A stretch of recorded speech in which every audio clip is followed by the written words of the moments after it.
And I'm here in Tallahassee, Florida, and I work at the Tallahassee Senior Center. And what I do here is I am the Upslide Program Coordinator, and Upslide's a program that's all about social connection and combating loneliness, isolation, and depression in older adults. So that's how I come to be able to talk on this topic. So a little different maybe from what y'all do, but certainly very relevant, I hope. Um, Feel free to jump in. There might be times when I ask for your interaction. It's probably more interesting that way anyway, rather than my just talking at you. And, if there's anything in particular that you have questions about, like if I'm not covering the thing that you're wondering about, just say something and we'll figure it out. So, whoops, let's see. Why is my slide not advancing? There we go. All right, so holiday blues. It helps, I've always found, if you define your terms before talking about something, because I have a feeling this is one of those things that everybody has their own definition of, even though I am going to provide one in just a moment.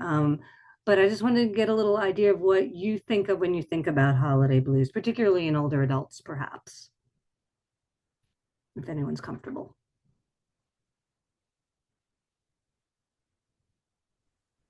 Hi there, it's Suzanne from Hello. Preakness Healthcare. Hi, everybody. We're up in Wayne, New Jersey, up north. My background, I'm a CTRS, so a certified therapeutic rec specialist. Um, Winter blues. We have so much hands-on contact with the residents. We really kind of become their family away from their family. So just being in healthcare, for the last almost 30 years. Mhm. Um, Different things, whether it's not being able to decorate the way they used to decorate their homes, or having family close by, or the loss of a loved one, or I mean, a variety of different things. We work primarily with seniors, um, anywhere from, I'm going to say 60 to our oldest is 103. So we're also dealing with some different generational stuff. It's not just about the loss of a loved one, but also the loss of the independence of the holiday and being able to perhaps celebrate the way they once did or hosted or what have you. Yes. Yeah, absolutely. Anyone else before I go to the next Joan put in the thoughts? chat loneliness. Mm-hmm. Yeah, absolutely. I'm going to touch on all of these things a little bit. And like I said, feel free to jump in. So Yeah. the definition that I found, um, the short and sweet one, is temporary feelings of anxiety or depression during the holiday season, which encapsulates it. It's maybe a little simplified, but I think it encapsulates it well. And one little note I have there is if you already are experiencing anxiety and depression in your everyday life, it might be exacerbated. It probably will be now during this time. So just to note that when you feel like you're dealing with your folks. And I think Suzanne answered some of this already, like what brings on the holiday blues. And again, feel free to jump in, especially if you're thinking about something that is not on this list, because sadly it's not an all-inclusive list. And I'll go through some of them briefly. So stress, of course, we all know the holidays are stressful, no matter what you try, they just are. Loneliness, of course, changes in ability. That's exactly what Suzanne was talking about. I had this discussion with some folks on Monday, and for a lot of people, that's a big deal that they can't put up the tree or can't decorate in the way that they might want to. This might be their favorite time of year, right? And maybe they can't do it. One lady was talking about how she can't, but she so much loves to see that other people do, and that made other people think, oh, I didn't realize really I'm doing it so much for other people. Grief and loss, I will talk about that specifically. There are, of course, financial pressures. Those exist anyway. And then when we're jumping into this time of year, if people feel pressured to provide gifts or grandchildren, children, whatever it is that maybe they can't, our routines get all disrupted. I know I'm not a fan of that. having to add more, do more, and have the things I like to do get disrupted. Sometimes people will talk about unrealistic expectations, usually that they have of themselves. And it might fall into that category of, I should be able to do the things that I used to do. I should be able to decorate. I should be able to bake the cookies or whatever it is. I should be able to provide the way I wanted to. Sometimes people don't always get along with their families. Sometimes our families are not good for us, right? Sometimes we're not near the people we want to be around. There's also one thing that's not on here that people talked about, because we had a discussion with some of my participants on Monday about this, that how different the holidays are in terms of when you had kids versus now, and sort of missing those times of when children were young, or maybe when grandchildren were young, and just having kind of grief that that kind of celebration can't happen now. And then, of course, there's what if your holidays haven't always been great? I've told the story about my own husband, who during this time of year, he needs to know exactly when I want the tree put up. Because when he was a child with his 4 other brothers, putting up the tree was apparently fussing, fighting, screaming, yelling, not pleasant. And that's just something that, even though it's like you've had many more decades of hopefully happy times putting up a Christmas tree, it still is there. So just to sort of, be aware of that's going on. Anything else? I should not have gone so fast there. Anyone want to comment before I leave this?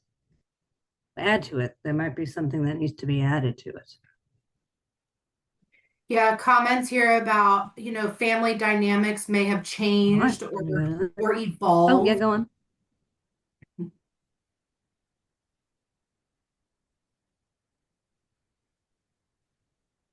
Yeah. Say that last part again. Family dynamics might have changed.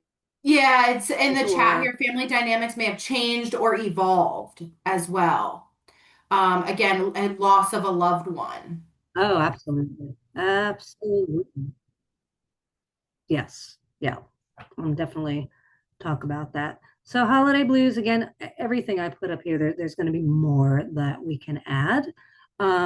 And you'll probably also notice that a lot of this looks like, if you were to look up what is depression, a lot of this is what this is, but sort of the symptoms of, but just, the time of year, this might be some things you might be seeing in your people.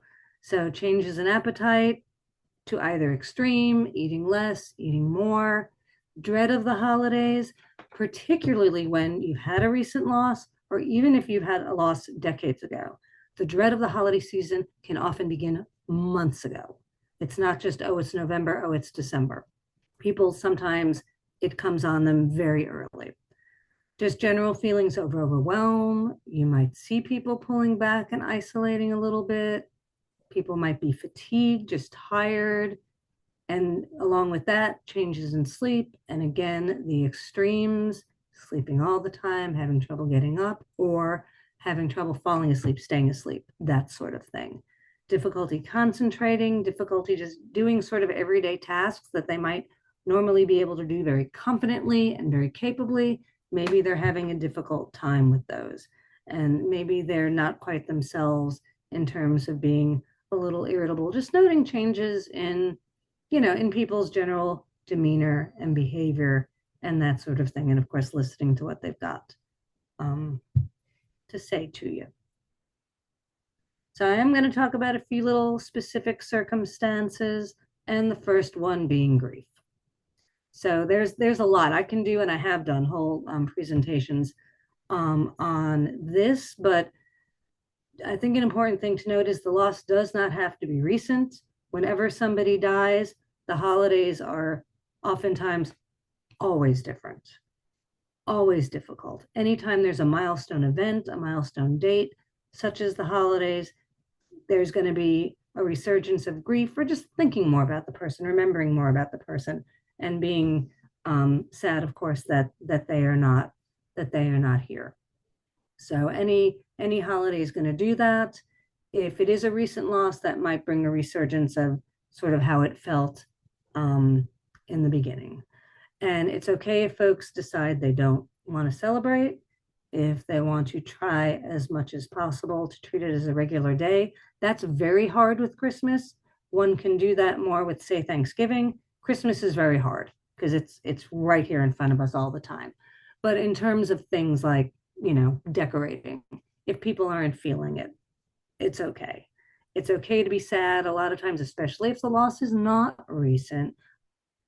I should be over it. I shouldn't be feeling this way. I shouldn't be sad. It's been 20 years, whatever it is. No, you can be sad. It's okay. It's okay to miss them. It's okay to make changes, to do things differently, to do them less, to simplify. Um, One of my favorite stories about changes, I don't know if necessarily anybody in our community in the world of older adults might be doing something like this, but it's an excellent example of this. Many years ago, I was a hospice bereavement counselor, and there was a family that I was working with that was very much struggling with this, particularly with the decorating. They didn't want to appear festive, but they liked the holidays, but they wanted to somehow convey how different the holidays were. And I go to visit them one day, and their Christmas tree is hanging upside down from their ceiling. It was such a beautiful metaphor for them feeling upside down and things weren't right, and it was clever and all the things. And they were like, "This is it. We figured it out." Um, and it was brilliant.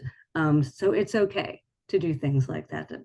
We love the holidays, but we hate this situation, and so here's our compromise. Okay to commemorate. Now, if you have a big family, if you're doing a celebration, I don't know if the people you work with are going to necessarily fall into this category, much like my folks, but in a family, oftentimes there'll be one person who very much might want to commemorate the person who died, and other people who just can't do it. They're just not there yet. So you have to communicate that to avoid blindsiding people. Again, don't know how much that might come up, but sometimes even just talking about someone can be a point of contention with folks. With regard to anything with regard to the holidays, be it parties, be it decorating, be it whatever it is, you can having a plan is often helpful. If you're even, for example, wanting to treat the day like a regular day, still have a plan for what you're going to do is helpful. Having a plan for if you want to commemorate how you're going to do that, but also having a plan B, or just being okay with plan B being I'm not going to do plan A, right? Like plan A can be I'll go to visit the friend or do the thing, and plan B is I'm getting out of there. The minute I feel uncomfortable, out. Totally okay. And the creating new traditions, if people are uncomfortable with the decorating or anything they've done perhaps with that person, if a favorite dish was always made by the person, or whatever it is, something that's too painful right now in the moment, do something different. You can always come back to the sweet potato casserole that was always made, but maybe today you don't have it and you do something different. And that can be also similar to the tree upside down thing. It can be we're going to have pizza, so it doesn't feel, we're not bumping up against all the things that are putting the grief right in front of us. Anything that I may have left out with regard to this topic? Questions or comments? Actually, I have a quick question. Yeah. What is and again, I mean, there's different ways of looking at things with different populations. Sure. For people who don't understand the grief that the person's going through, where, like you're saying, there's no timetable on grief, you know, yet, oh, come on, like my dad passed away 22 years ago. Oh, it's been 22 years, really? Well, how about the fact that I'm now married, I have a child, and my dad's missing all of this. Yes. I mean, I'm doing it from a personal perspective, but what is a good way to, I guess, soften the blow for my fellow staff members who, are side by side with our residents. And it's like, I don't understand why they're not so happy.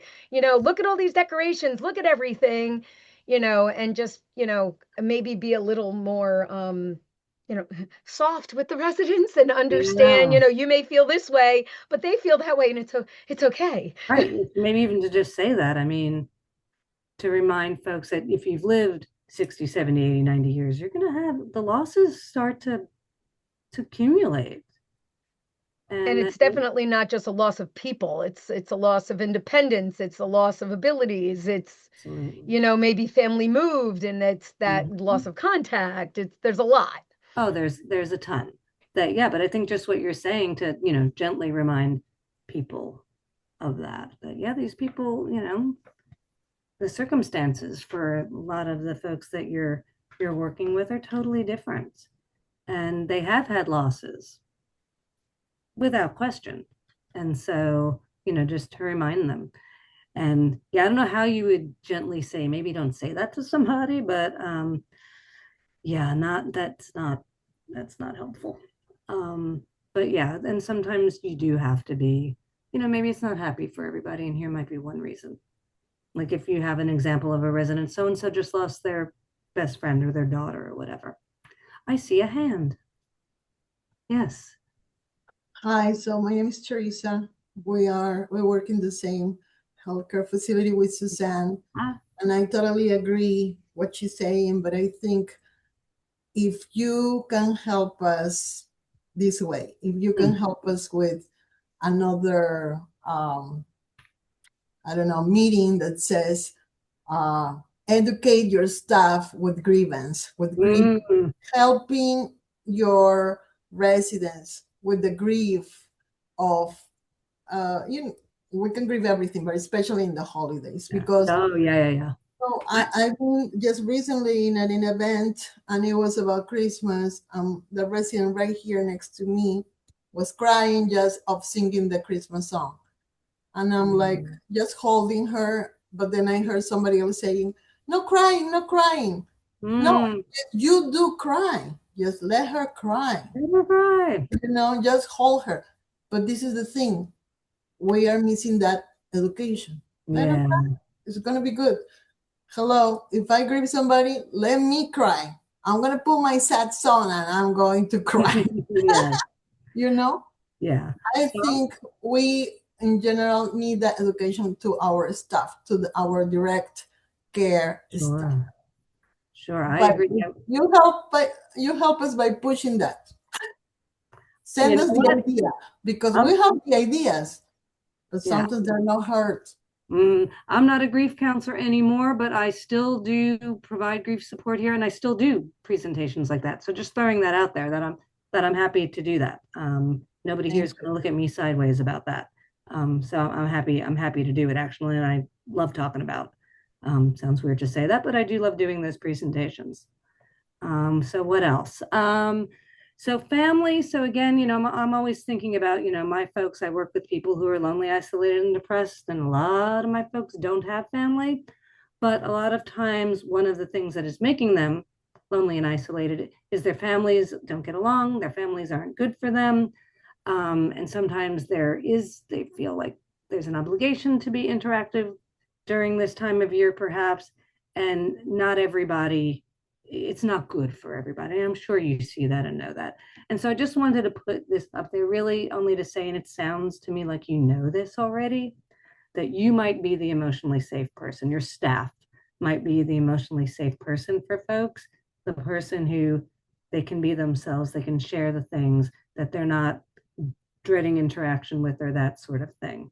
And like I said, I feel like y'all know this, but sometimes, especially, even us here at the senior center, we have to remember that people are coming to us because perhaps there's nobody else they're comfortable going to, because maybe there's nobody in their life who fills these needs here for them, that they feel they have to edit themselves, or act in a specific way, or whatever it is. Families are complicated, people are complicated, but that you can be that emotionally safe person.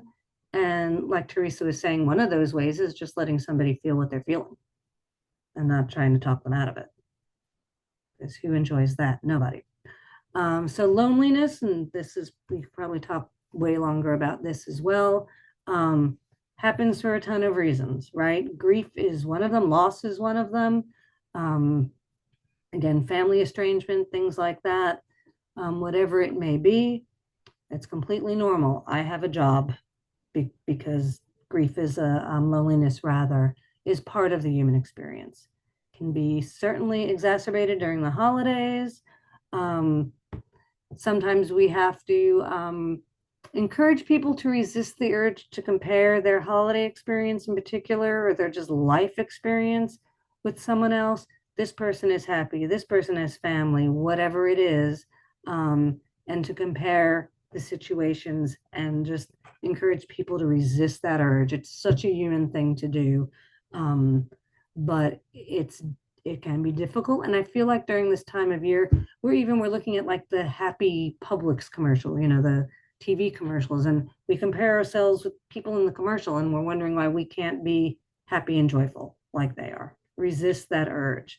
And sometimes that means for folks who are social media savvy to, again, maybe limit that, because you're only getting that little snapshot of people's lives, and it's the snapshot that they want you to see of the happy and the joyful and holidays are great and I'm having a great time, when they may not be. But it does also encourage, that comparison and that contrast. And maybe right now you don't need to see those things, and you can perhaps encourage that. I also hear a lot of people talking about how watching the news combined with the holidays puts people in a bad space. And it's okay to not watch the news. And sometimes people, when I say that, look at me like I have lost my mind. But it really is okay to not follow stuff sometimes. There's a lot of bad happening. We don't have to be reminded of it every day. If you're the kind of person who has to have the news on in the background all the time, maybe limit it. And of course, I know I don't have to say this really out loud to encourage people to be together. There is research that says that you don't have to have these close, like intimate relationships with people in order to feel connected and to have better health outcomes. We just need to be around each other, in each other's presence. So just want to do a reminder about that. And if people are far flung from family, they want to be connected maybe with folks, maybe you can help with technology, maybe a Zoom call or a FaceTime call or something like that for folks who are not very tech savvy. We do a lot of that here, helping folks with their technology and helping people use the technology to connect, things like Zoom, so that they can be part of a family celebration or just this time of year, even if they are not geographically with them. So some coping skills, some of these may or may not be practical to use with the folks you work with, but I do want to throw them out there. You never know, and it might just be helpful generally, and y'all might also have some ideas. So again, feel free to share any ideas that you may have. So here are some of the things that have come up in my conversations with people that they have found helpful for when they're feeling overwhelmed and they don't know what to do first or next or whatever it be, to perhaps write it down and even maybe prioritize it. If finances are a concern, set a budget.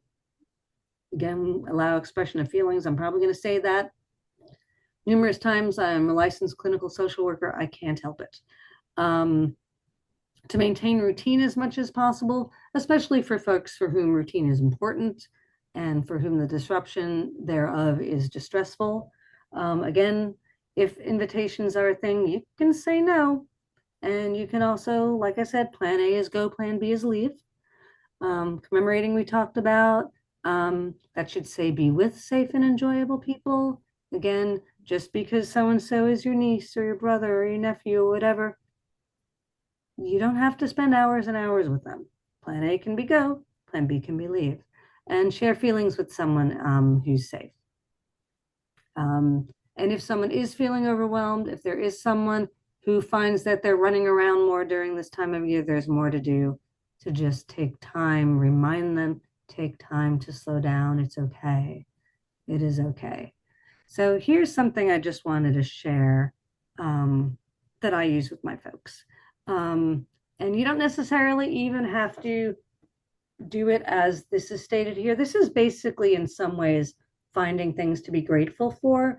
But there's this a study, I think this was done in 2016 in Germany, and it was shown to decrease depression and increase happiness if people at the end of a day reviewed their day and came up with 9 beautiful things. And specifically, what they asked people to do, which again can be modified any way you need. 3 beautiful things in human behavior, something you've experienced, maybe an interaction that you've witnessed. It could be something you saw in a movie or on TV, even. 3 beautiful things in nature or your environment, a beautiful picture on the wall, a plant, a family photo, something, a cross stitch or something maybe somebody made, whatever it is. And then just 3 beautiful things in general.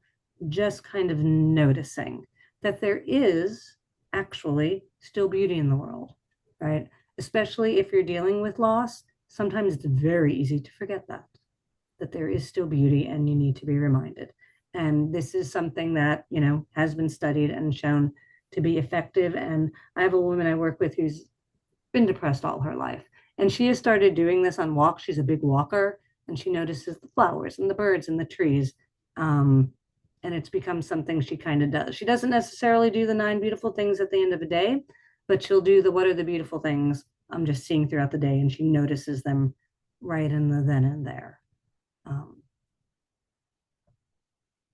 So grounding, many people may already know about, but this can be as simple as, it doesn't have to be like a big therapeutic thing, but just doing something that puts a person in the present moment where they are and reminds them that you're okay right now.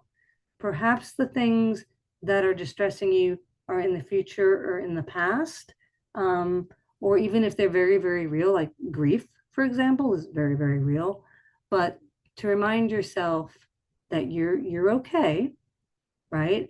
And to bring your mind into the present moment. So it can be any number of these things. Different things work for different people. Counting backwards from 100 by 7 only makes me frustrated, but for some people that really works. That would just end up making me mad, and then I would be mad in the present moment. So I avoid that. But naming the objects you can see, name them out loud, name them in your mind. The 5, 4, 3, 2, 1 is pretty well known. The 5 things you can see, 4 things you can feel, 3 things you can hear. And this might be helpful if you're encountering particularly someone who's in the moment overwhelmed, distressed, maybe in crisis, or you can remind them, these are some things you can do, particularly if someone is having increased anxiety or increased feelings of overwhelm, breathing, and for folks for whom sort of being in their body is important, to do something, physical that brings your mind into the present moment can be helpful. When I talked about this the other day, this was something that this was very popular with people. And again, I don't know exactly how you would bring this up in conversation. You'd probably have to already be in a conversation with somebody who might perhaps be struggling, but the focusing on the things that you actually have control over, because there ain't no way you're going to be able to change someone else's opinions of you necessarily, other people's happiness, the future. We do get caught up in things that we absolutely have no power and control over.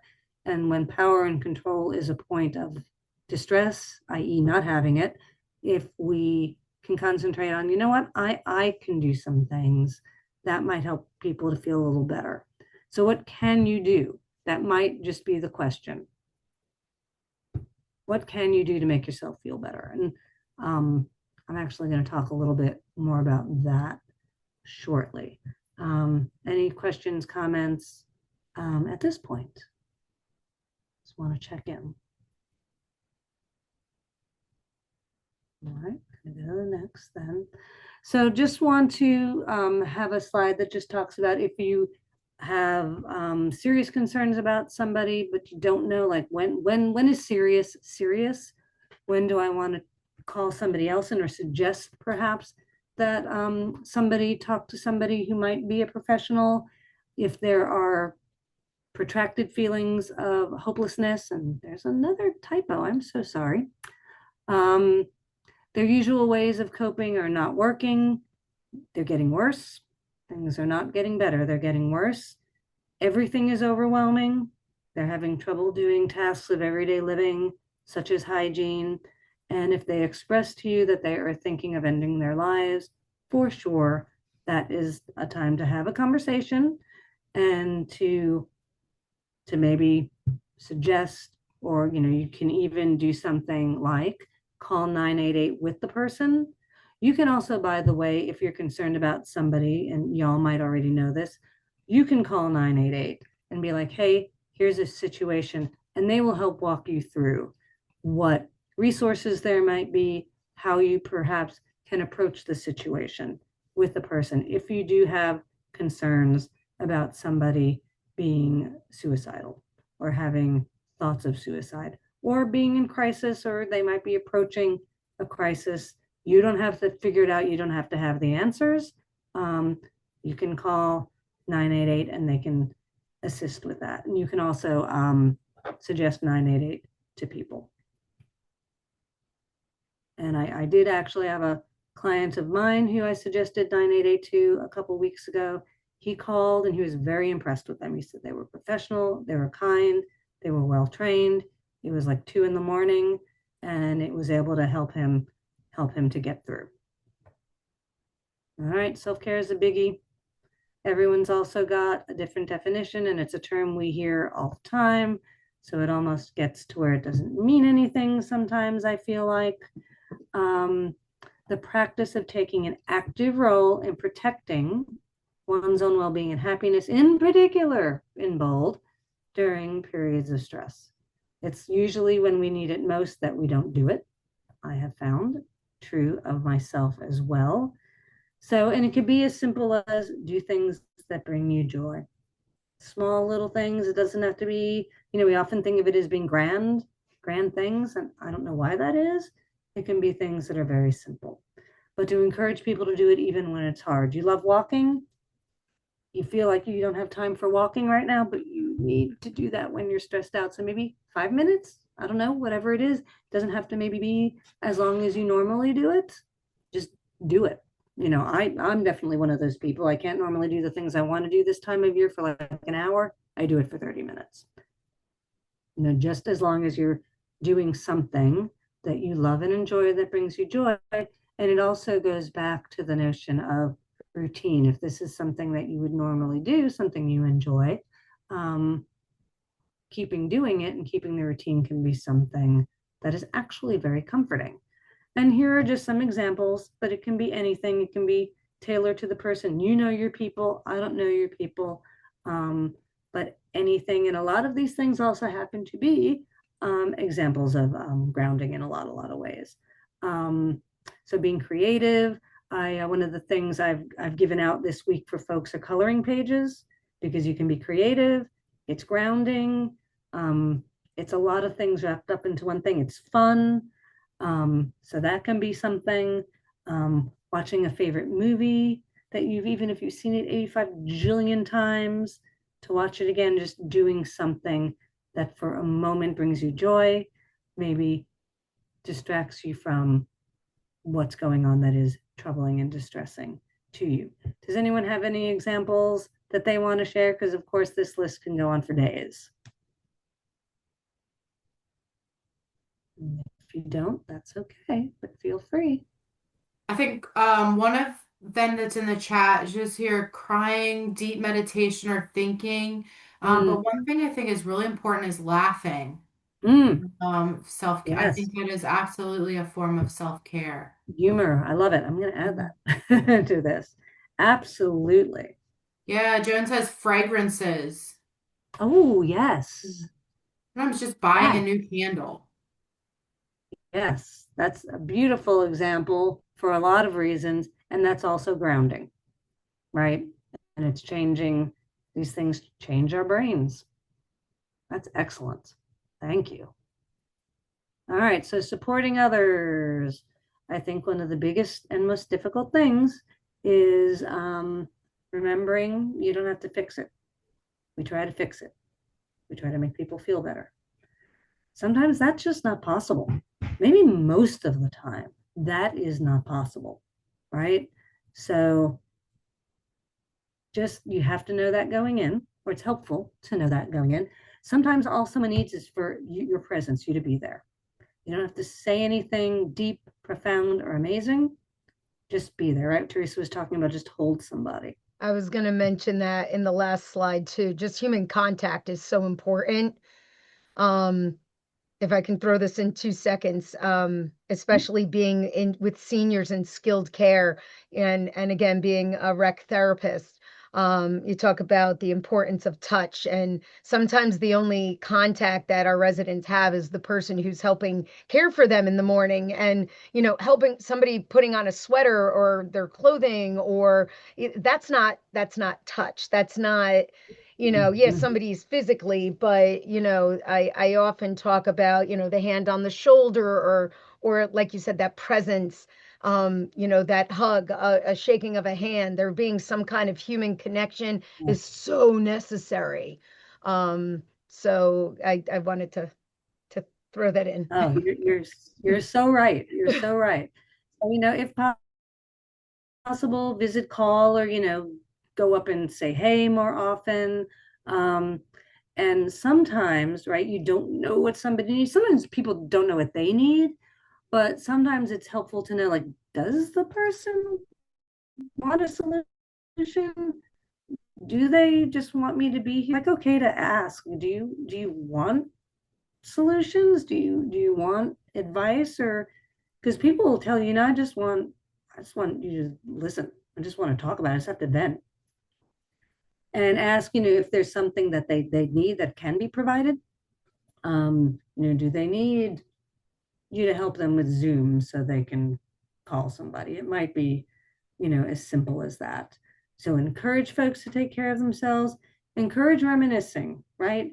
What if there is a situation where there's a loss and they want to talk about their person and they don't have that opportunity? I can't tell you what a simple, well, tell me about your daughter. What that can open up, and that somebody wants to talk about it. Yeah. And encourage reminiscing about the holidays. Maybe even though they can't celebrate the way they used to, can't put up the decorations, whatever it is, maybe they might want to talk about the holidays as a child or with their husband who passed away when they've been married, 60, 70 years. They might want to do that. They might not, but they might. And they might need for somebody to listen to them. And also sometimes in families, especially again, if it's a recent loss, you don't know whether that sort of thing is happening. I'll tell you a brief story about when I was a teenager that may or may not be relevant. Had a friend of mine, I was in junior high, and my friend's younger sister suddenly and unexpectedly passed away. And so we all went to the funeral. We had no idea how to support her. It was pretty terrible in that regard. But my mother also came afterwards. And my mother goes, the mother, my friend's mother, who's lost her daughter, was sitting off away from us. And my mother literally goes over to her, and she literally did that. She said, "Tell me about Sophia." And we all went, "Oh my God, you're like reminding her." Like everybody flipped out, which is a thing. And oh my gosh, the conversation they had was the most amazing and beautiful thing I've ever seen. So sometimes people really do need to have those conversations, especially this time of year. All right, and then just last little thing. Loneliness is part of being human. We've all been there. You don't have to have the solutions. And also find maybe some way without saying, this too shall pass and this will be over soon and it's only temporary, which is minimizing and dismissive when we hear that. But for maybe just you to remember, in case you're distressed by someone else's distress, that no feeling is final, right? The season is temporary. The feelings are temporary. There's the other saying about feelings aren't facts. right? But you still have to sit with somebody's feelings. And it's okay for them to sit with their feelings. And if nothing else, remember the human presence, the human connection. You don't have to understand it. You don't have to ever have experienced it. You could totally disagree with it, but you validate, validate, validate. What you're feeling is valid and normal. I'm here. It's okay. You might just have to suspend disbelief for a second, be like, I don't get this at all. But, focus on who's in front of you and it'll be fine. Because sometimes listening is enough. So you don't have to have the answers. You don't have to agree. And if there are folks, and this happens here sometimes, who maybe they are not acting themselves, and you're like, what is going on? Maybe they're being irritable, or maybe they're like pushing other people's buttons, and you're hearing like complaints, and you're like, what in the world is happening? And then we have to step back and be like, okay, it's the holiday season, or it's the anniversary of the loss, just to remind ourselves there's a reason, whether we know it or not, that makes sense somehow, and to just sort of avoid the rushing to conclusions or the judging, which is sometimes easy to do. It's particularly easy to do if it's someone who maybe complaints are not uncommon about this person. We have a few people like this here, and we always have to remind ourselves there's something going on. We don't know what it is. And this time of year, often you do know what it is, right? It's that it's this time of year. And of course, there's always that thing about, the helper taking care of themselves, and it's trite and it's tropey, but it also does happen to be true, because we're all busier this time of year. We all have a heightened sense of the people in our care, essentially, of what's going on with them. And yeah, just to, know what your limits are, and do take care of yourself, because you deserve to have a happy holiday season, and to have less stress in your life as well. And it is important. I kind of, when I hear this in presentations, sometimes I roll my eyeballs, but it really is true. So I think that is all I have for you. So I'm open to any thoughts, comments, discussion, or anything that you got. Yeah, thank you so much. I appreciate this beautiful presentation, and yeah, great reminders. Danita, I see you unmuting. Love to hear your thoughts, and then yeah, would love to hear from the rest of folks as well. Yeah, I found with allowing people to live in their memories when going through this holiday season of loss.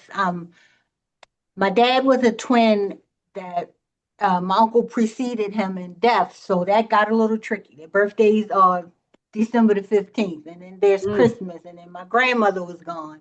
I found getting him to do things my uncle enjoyed, lighten that load for him. So my uncle was a bassist and a singer, so they sang anyway. So I got him guitar lessons, so that he would have something he could still connect, so he wasn't drowning in the sorrow. He was living in the memory.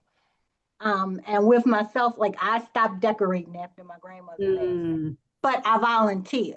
So I'll go someplace else and decorate. I just don't want to decorate my house, So I think if you can find something to honor the person, let that person have that time with their memories instead of saying, okay, let's try to keep them away from thinking about this right now. It kind of does them a disservice, right? It invalidates the way that they feel. So I think that's a good way to approach it. I agree. I absolutely love what you just said, because I can sort of relate. My husband lost his younger brother when he was 12, and their birthdays are a day apart. So even all these years later, the idea of my husband's birthday, he hates it. He goes, "Oh, Joey's birthday was the 23rd, and now everybody's all sad and miserable on the 23rd, but oh, we got to be happy for Michael the next day." So, I mean, and this is years and years and years and years and years. And like I try to do it, but you have children now and be excited to have them celebrate you. But I absolutely love what you said about not drowning in the sorrow. I'm like, I have to write this down. But living in the memory. And they do, I mean, the family talks about Joey all the time.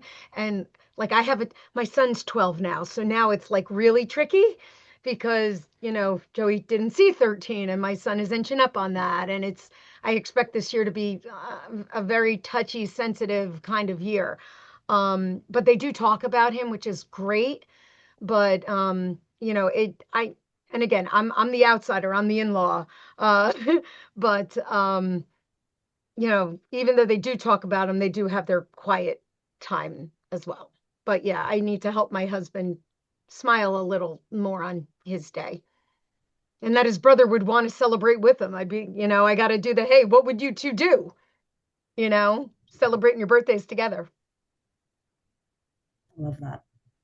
Yeah, that sounds really cool. A good idea for your son is in this year of age 13, just have him journal. Just have him make a list so that when you get to that next birthday, a list of things at 13 to share with his dad and things so they can reminisce. Dad can remember what happened at 13. He can bring his memories at 13. And it won't be such a mournful thing that he didn't make it to age 13. It's like you said, it's a little tricky. But you don't want to dampen his 13th year with the family going, oh, but so and so, yeah, that's going to be tough.